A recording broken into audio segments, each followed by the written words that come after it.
역대기 학원의 말씀입니다. 그 무렵 모든 지도자들과 백성이 이방인들의 온갖 역겨운 짓을 따라 주님을 크게 배신하고 주님께서 친히 예루살렘에서 성별하신 주님의 집을 부정하게 만들었다. 주 그들 조상들의 하느님께서는 당신 백성과 당신의 처소를 불쌍히 여기셨으므로 당신의 사자들을 줄곧 그들에게 보내셨다. 그러나 그들은 하느님의 사자들을 조롱하고 그분의 말씀을 무시하였으며 그분의 예언자들을 비웃었다.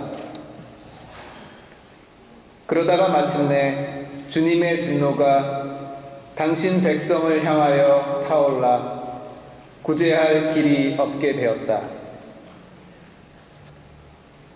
그들은 하느님의 집을 불태우고 예루살렘의 성벽을 허물었으며 궁들을 모두 불에 태우고 값진 기물을 모조리 파괴하였다. 그리고 칼데아 임금은 칼을 피하여 살아남은 자들을 바빌론으로 유배시켜 그와 그 자손들의 종이 되게 하였는데 이는 페르시아 제국이 통치할 때까지 계속되었다. 그리하여 주님께서 예레미야의 입을 통하여 하신 말씀이 이루어졌다. 이 땅은 밀린 안식년을 다 갚을 때까지 줄곧 황폐해진 채 안식년을 지내며 이른 해를 채울 것이다. 페르시아 임금 키루스 제1년이었다. 주님께서는 예레미야의 입을 통하여 하신 말씀을 이루시려고 페르시아 임금 키루스의 마음을 움직이셨다. 그리하여 키루스는 온 나라에 어명을 내리고 칙서도 반포하였다. 페르시아 임금 키루스는 이렇게 선포한다. 주 하늘의 하느님께서 세상의 모든 나라를 나에게 주셨다. 그리고 유다의 예루살렘에 당신을 위한 집을 지을 임무를 나에게 맡기셨다. 나는 너희 가운데 그분 백성에 속한 이들에게는 누구나 주 그들의 하느님께서 함께 계시기를 빈다. 그들을 올라가게 하여라. 주님의 말씀입니다. 하나님 감사합니다. 내가 만일 너를 생각하지 않는다면 내 혀가 이 천장에 달라붙으리라.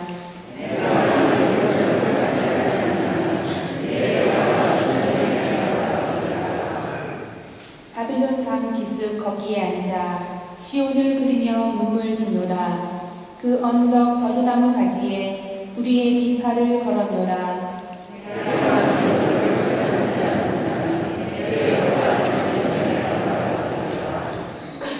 우리를 포로로 잡아간 자들이 노래를 부르라 하는구나.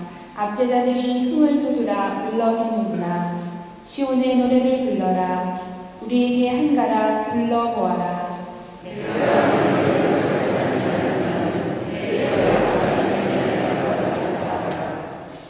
우리 어찌 남의 나라 낯선 땅에서 주님의 노래 부를 수 있으랴.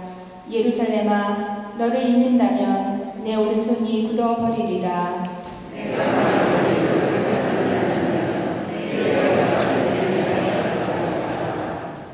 내가 만일 예루살렘 너를 생각하지 않는다면, 너를 가장 큰 기쁨으로 삼지 않는다면 내 혀가 이 천장에 달라붙으리라.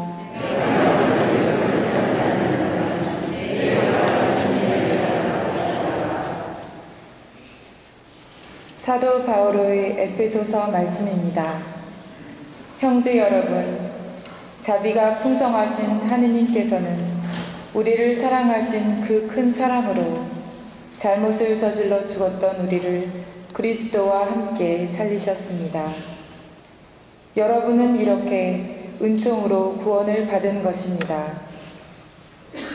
하느님께서는 그리스도 예수님 안에서 우리를 그분과 함께 일으키시고 그분과 함께 하늘에 앉히셨습니다.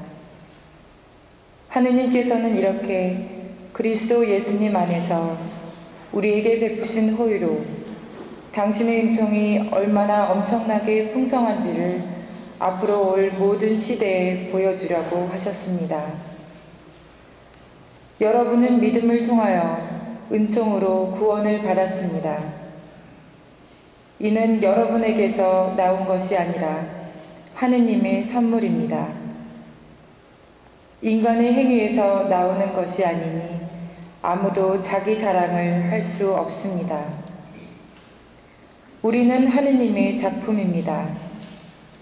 우리는 선행을 하도록 그리스도 예수님 안에서 창조되었습니다. 하느님께서는 우리가 선행을 하며 살아가도록 그 선행을 미리 준비하셨습니다. 주님의 말씀입니다.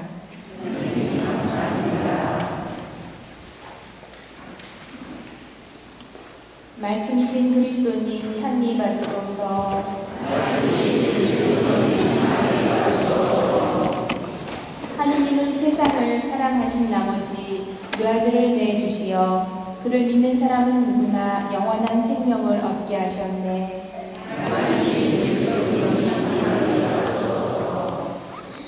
주님께서 여러분과 함께 요한이 전한 거룩한 복음입니다.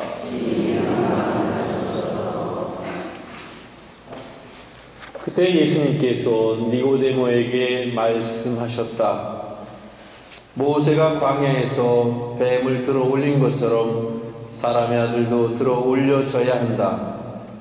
믿는 사람은 누구나 사람의 아들 안에서 영원한 생명을 얻게 하려는 것이다.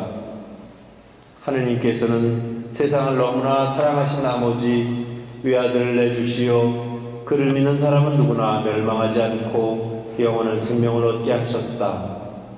하느님께서 아들을 세상에 보내신 것은 세상을 심판하시려는 것이 아니라 세상이 아들을 통하여 구원을 받게 하시려는 것이다.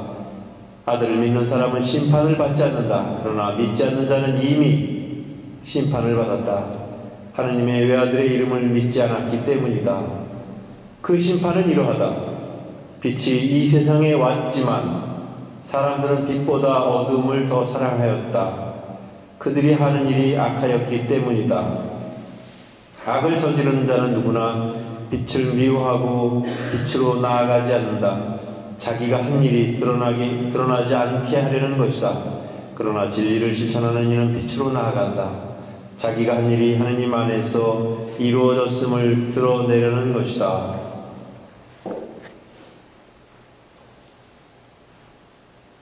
주님의 말씀입니다.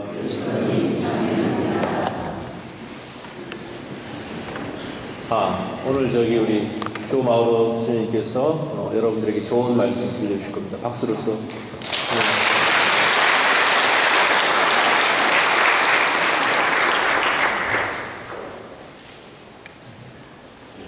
찬미 예수님, 네, 반갑습니다. 오늘 이 강론은요, 사목자의 권한에 속합니다. 그래서 제가 강론 시작하기 전에 하느님 말씀 제대로 전할 수 있도록 신부님께 강복을 받는 동안 또 여러분이 저를 위해서도 기도해 주시기 바랍니다.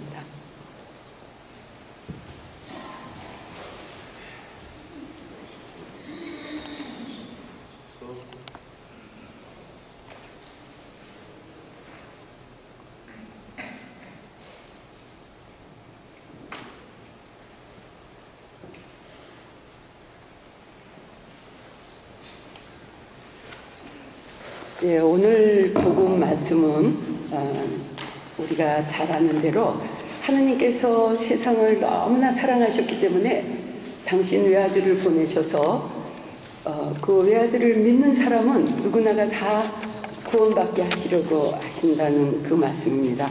한 사람도 제외 없이 영원한 생명을 얻게 하신다는 이 요한복음 3장 16절의 말씀은요, 우리가 성경 공부할 때 다 들으셨겠습니다. 근데 복음서 전체를 요약하는 말씀입니다.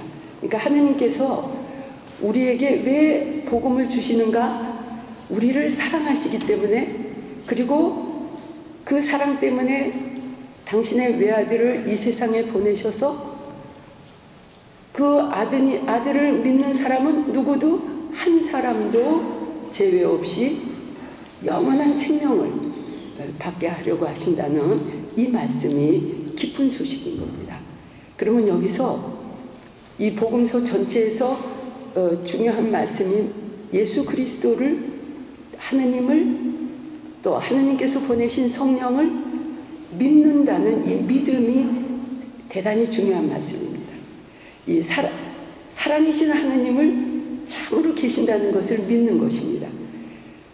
그 다음에 계속되는 말씀에서, 그러나 사람들은 믿음을 배척하고 어두움을 더 좋아하는 게 자기들의 어둠의 행실이 드러날까 봐. 그러나 믿는 사람들, 하나님을 사랑하는 사람들은 빛 가운데서 산다 그러셨습니다. 그래서 여기 이 요한복음 3장 이 짧은 오늘 복음 안에 믿음이라는 말과 빛이라는 말이 5번씩 나오죠. 그만큼 중요하다는 뜻이 되겠습니다. 긍정적인 의미, 부정적인 의미로 이렇게 나오고 있습니다. 그러면 우리가 하느님을 믿을 때 우리는 믿음의 생활을 하게 됩니다. 그리고 믿을 때 우리는 진리로 나아가게 되고, 그 진리로 나아가는 사람은 빛을 받게 된다 그러셨어요. 그러면 진리를 따라서 진리로 나아가는 사람, 예수님께서 나는 진리요 길이요 생명이라 그러셨는데 예수님을 따르는 생활입니다. 이 생활을 우리말로 이렇게 우리가 교회에서 많이 쓰는 말로 바꿔서 말하면 봉헌이라고 할 수 있겠습니다. 그러니까 내가 믿기 때문에 나를 바치는 것입니다. 그분께 바치는 거예요. 근데 두려워서 바치는 게 아니라 사랑으로 바치는 거거든요. 그래서 저는 여기 강론 준비를 하면서 봉헌이라고 하는 한문을 찾아봤어요. 한문 잘 모르지만, 그리고 이 한문 봉헌의 봉자가 상당히 그 획이 많고 어렵더라고요. 근데 그 맨 마지막 그 획은 상형 문자로 이렇게 사람이 물론 이렇게 이렇게 직선으로 쓰여 있습니다만은 이것을 조금만 구부리면 사람이 하늘을 향해서 손을 벌리고 있는 모습입니다.